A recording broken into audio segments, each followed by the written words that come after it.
មានបញ្ហាញ៉ៃច្រើនគឺខ្ញុំចង់បញ្ជាក់ដល់អ្នកគ្នាបង្កើត email ដែលថ្មីមិនមែនយក email ដែលចាស់យកមកប្រើទេព្រោះអី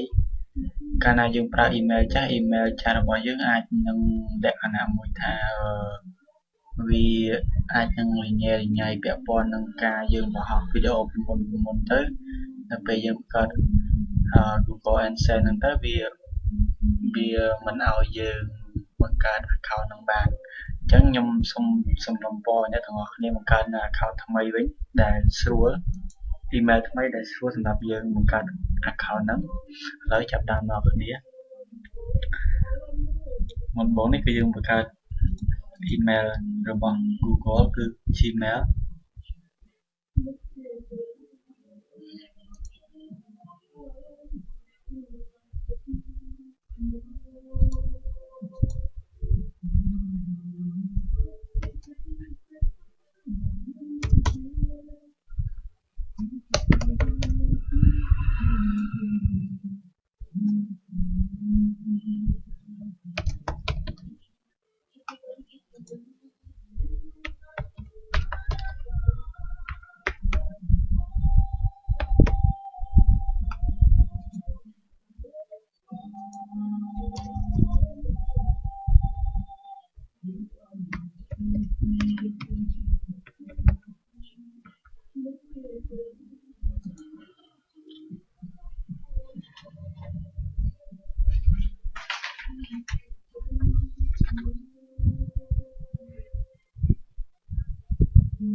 Your code is 817017. Once again, your code is 817017. Goodbye.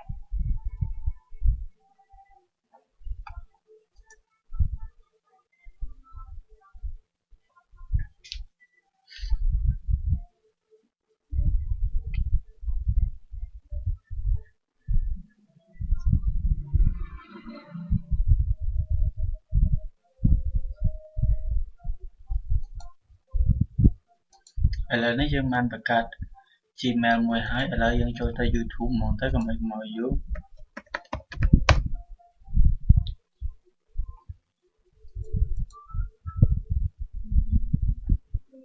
តើមកយើងគិតពីថា sign in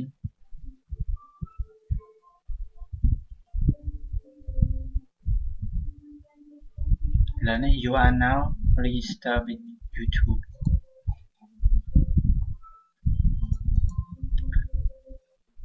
នៅក្នុង YouTube នៅត្រង់ account នេះយើងចុចលើ account setting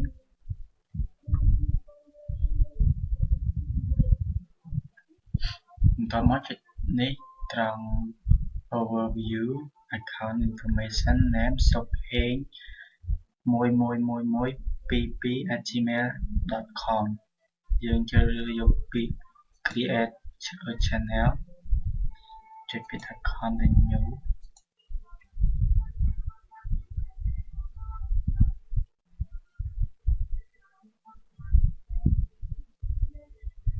ឥឡូវនេះយើងបាន channel មួយហើយដែល channel នេះមានឈ្មោះថាសុខហេង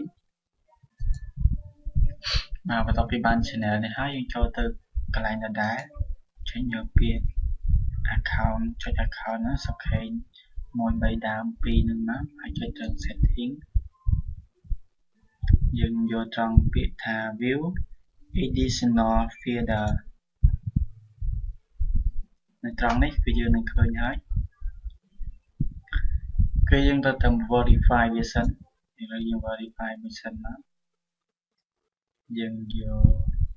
com នេះ it's a voice message ដាក់លេខទូរស័ព្ទមក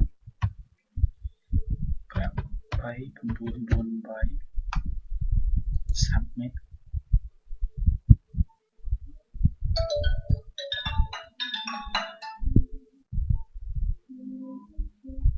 Hello, thank you for using our phone verification system. Your code is 5260110. Once again, your code is 5260110. Goodbye. ឥឡូវនេះយើងឃើញហើយយើងបាន verify វាហើយ តោះមកយើងមើលទៅក្នុង monetization នៅក្នុង monetization នេះយើងឃើញនៅ YouTube partner program is currently not available in your country អញ្ចឹងមានន័យថាចំណុចដែលយើងចង់និយាយគឺ monetization នេះគឺសម្រាប់ឲ្យយើងរករយហើយនៅពេលដែលយើងអស់វីដេអូរបស់អីទៅគឺវាជាលក្ខណៈផ្សព្វផ្សាយពាណិជ្ជកម្មមកឲ្យខាង Google ទៅពេលអញ្ចឹងខាង Google គេឲ្យកម្រៃជើងសារមកយើងអញ្ចឹងនៅក្នុង monetization នេះយើងជ្រើសរើសយកពាក្យថា learn more យើងឃើញហើយគឺរបៀបណែនាំគេឲ្យយើងធ្វើម៉េចឥឡូវយើងបែរថយក្រោយវិញមកនៅក្នុងនេះយើងឃើញនេះខាងក្រោមមាន upload default in video programming fan finder advanced យើងជ្រើសរើសយក advanced នៅក្នុង advanced នេះយើងដោយសារថាប្រទេសកម្ពុជាយើងវាអត់ទាន់ support លក្ខណៈមួយថាប្រទេសកម្ពុជាយើងអត់ទាន់ support ខាងផ្នែកហ្នឹងអញ្ចឹងយើងបដូរទៅ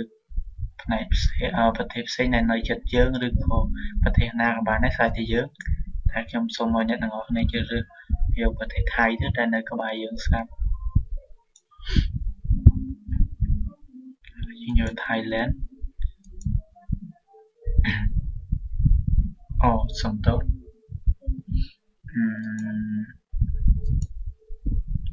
ដោយសារតែមិញខ្ញុំឡងឥឡូវសូមថយក្រោយនេះសិន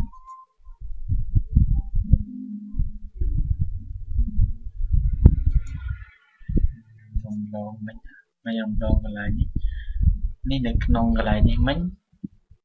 ខ្ញុំផ្លេចប្រាប់អ្នកទាំងអស់គ្នានៅក្នុងពាក្យថា advanced នេះយើងចុច advanced មួយមកដើម្បីយើង change channel របស់យើងឃើញហើយ channel ចាស់ដែលយើងទើបតែបង្កើតហ្នឹងគឺ channel នេះមានអាស័យដ្ឋាន address youtube.com អីអក្សរច្រើននេះយើង create custom channel មួយមកយើងវាយទៅមិញនេះគឺសាច់ដែលយើងដាក់ទេឧបមាថាមិញឈ្មោះ account របស់យើងគឺសុកហេងឥឡូវយើងសាកដាក់ឈ្មោះ channel របស់យើងជាសុកហេងមក custom channel យកឲ្យស្អាតសូមបញ្ជាក់ថាtrong custom channel URL ហ្នឹងនៅពេលយើងបង្កើតហើយយើងមិនអាចបដូរបានទៀតទេគឺបង្កើតហើយតែម្ដងទេយើង create វាមកខ្ញុំទោះដោយសារសុខេងនេះមានធ្លាប់មាននៅក្នុង YouTube ហើយអញ្ចឹងគេមានសច្ចាឲ្យយើងមាននេះសុខហេង58សុខហេង51សុខហេង9ឥឡូវយើងរើសសុខហេង58ហើយ create channel URL អូខេឥឡូវរួចរាល់ហើយយើងចុចឥឡូវយើងបានរួចរាល់ហើយយើងចុចទៅលើ account មិញហ្នឹងទៅយើង setting ដដែលយើងយកត្រង់ view Auditional feeder យក advanced នេះយើងជ្រើសរើសយើងបដូរទៅថៃវិញទៅឬក៏ទៅវៀតណាមអីក៏បានដែរស្អីតែចិត្តយើង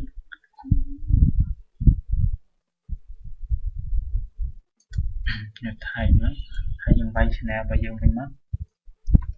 S សុកហេង58ទៅមកខាងក្រោមនេះយើងមិនបាច់វាយទាំងអីទាំងអស់កុំឲ្យញ៉ៃច្រើនហើយយើងចុចវា save យក change was save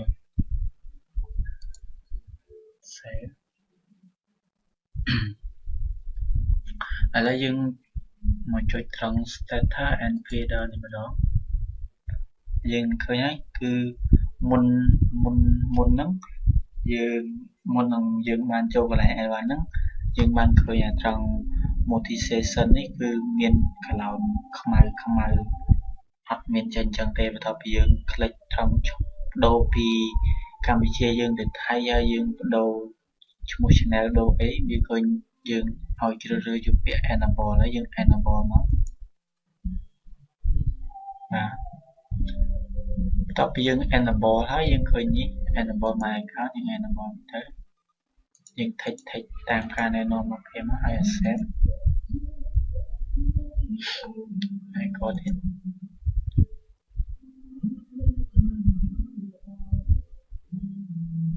ឥឡូវយើងឃើញហើយគឺ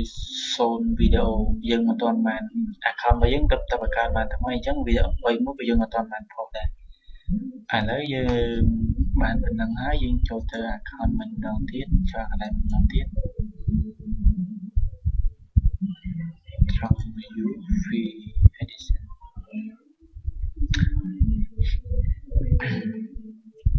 ចូលទៅកន្លែង advanced ភាសាទៀតសំដៅត្រង់ចូលទៅ monetization នៅក្នុង monetization ដើម្បីឲ្យយើងទទួលបាននៅលុយយើងជ្រើសយកពាក្យថា how will I be paid ជ្រើសមកយើងឃើញពាក្យគេថាឲ្យ management are managed through a Google AdSense account you must associate and AdSense account to your YouTube account in order to be paid នេះជ្រើសមកចុចតាមគេទៅនេ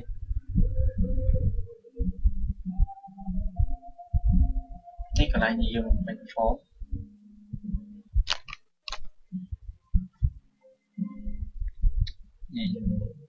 យើងយក yes process to Google account and sign in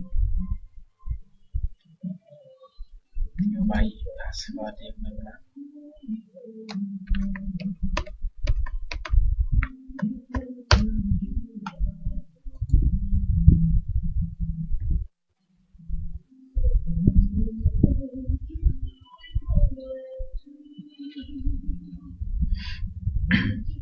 ឥឡូវនេះគឺយើងបានហើយនេះបានន័យថាយើងធ្វើបានសម្រេចហើយនៅក្នុងការបង្កើត Google AdSense នេះគឺយើងឃើញ logo គេហើយ YouTube plus Google AdSense គឺមាន3ដំណាក់កាលដើម្បីឲ្យយើងបំពេញ form ទី1ទី2ហើយនិងទី3អញ្ចឹងនេះគឺដល់វគ្គទី2ហើយឥឡូវយើងមើលមកបើសិនបើអ្នកទាំងអស់គ្នាមិនបានឃើញដូចក្នុងទម្រង់នេះទេបានន័យថាអ្នកទាំងអស់គ្នាធ្វើមិនទាន់បានជោគជ័យទេឥឡូវក្នុងភាសាយើងអាចជ្រើសរើសភាសាណាដែលយើងចេះមកដូចថាយើងជ្រើសរើសអង់គ្លេសមកយើង continue នៅក្នុង step ទី3យើងត្រង់ select country or territory ជ្រើសរើសយកមកយើងមិនបាច់យក Thailand ទៀតទេយើងយក Cambodia យើងមកដើម្បីម៉ោងនេះមិនបាច់ថូទេហើយនេះយើងមិនបាច់ថូទេ individual យើងមិនបាច់ថូទេបើសិនបើយើងជាលក្ខណៈ business យើងដាក់ business តែនេះយើងផ្ទាល់ខ្លួនយើងមិនយកទេ payment name នៅក្នុង payment name នេះយើងត្រូវដាក់ឈ្មោះពេញទៅតាមឈ្មោះសៀវភៅធនាគាររបស់យើងឧបមាថាឈ្មោះខ្ញុំឈ្មោះប៊ុននីមីលេងប៊ុននីអញ្ចឹងខ្ញុំវាយឈ្មោះពេញថាហ្នឹងមកមីលេង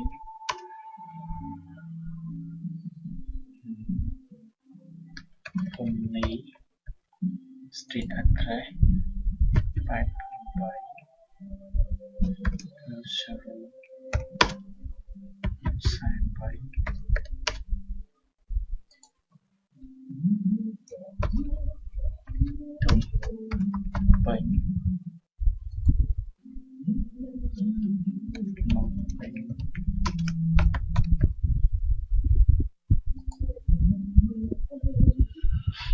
ហើយក្នុង postal code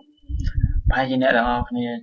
អាចនឹងមានទាំងមកខ្លះចង់តាក់ទងនឹង postal code យើងមិនដឹងថា postal code នោះ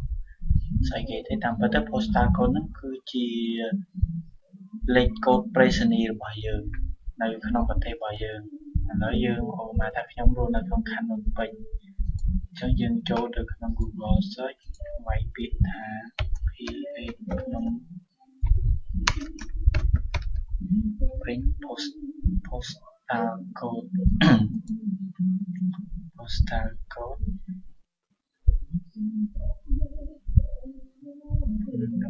ពេញ postal code tourism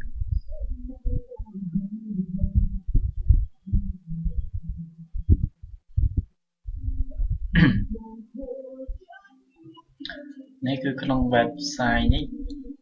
tourismcambodia.com គឺមានបញ្ជាក់លេខកូដ postal ឲ្យយើង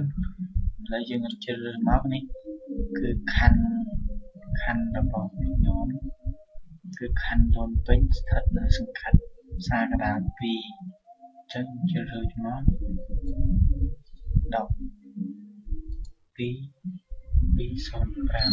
copy យើងដាក់មកបំបាច់វែងឆ្ងាយច្រើនហើយទៅមកតានេះយើងវា custom ហ្នឹងហើយមិនយើងមិនក៏កាលនេះយើងវា custom សាប់នេះ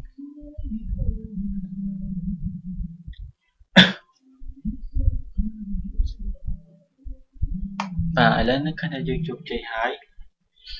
នៅពេលនេះគឺយើងមាន account មួយដែលជា account Google Ads អញ្ចឹងនៅក្នុង YouTube នេះក្នុង account មួយនេះយើងអាចនិយាយបានថាយើងអាចរកលុយបានដោយការបង្ហោះវីដេអូហើយវីដេអូរបស់យើងត្រូវតែជាវីដេអូរបស់ខ្លួនយើងតែជាយើងអ្នកបង្កើតផ្ទាល់ហើយមិនមែនជាវីដេអូដែល copy ឬក៏ download មកពី website ផ្សេងយកមកផុសឬក៏ download ពី YouTube ហើយយកមកផុសទេ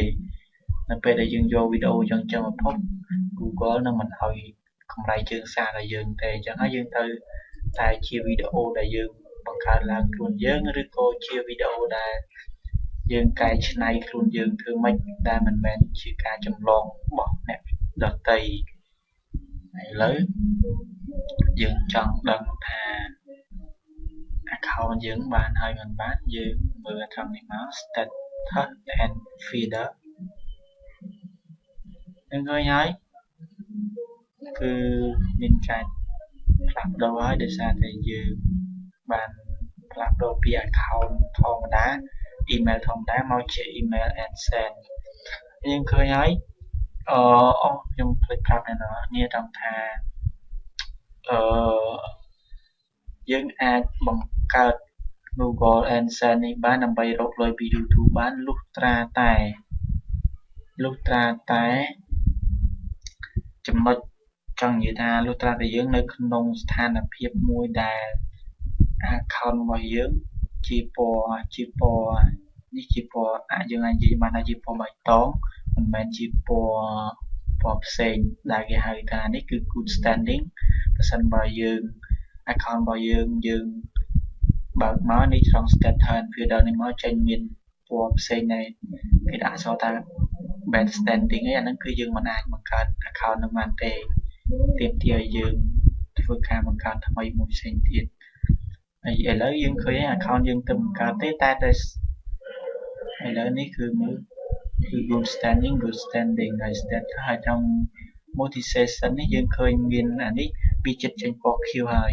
មូលហេតុអីបានដោយសារចិត្តចេញពណ៌ខៀវដោយសារថា account យើងមិនទាន់បានផុសវីដេអូថ្មីវីដេអូអីមួយទេហើយសូមបញ្ជាក់ថាយើងនៅពេលដែលយើងផុសវីដេអូ